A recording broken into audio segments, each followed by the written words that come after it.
Welcome to Chillin' 101. We hope this video helps.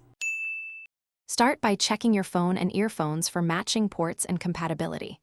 Identify if your phone has a USB-C audio port or requires an adapter for 3, 5mm jacks. Confirm whether your earphones are native USB-C or use a 3, 5mm plug with an adapter.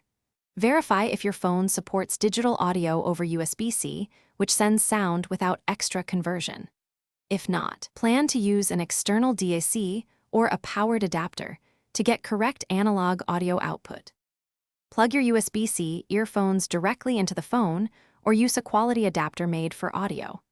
If you connect a DAC or smart adapter, allow 2 to 5 seconds for device negotiation and driver initialization. Open your phone's sound settings and check the output device shows as USB audio or headphones.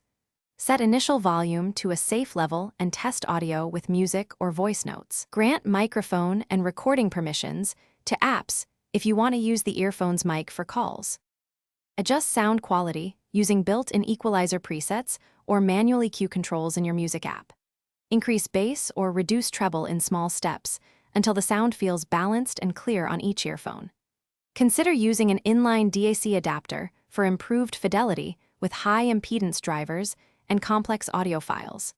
Protect connectors by keeping them dry and dust-free and clean ports monthly with a soft brush or compressed air. Store earphones in a case and avoid tight wraps to prevent cable strain and connect. Thanks for watching. Consider subscribing if we helped you.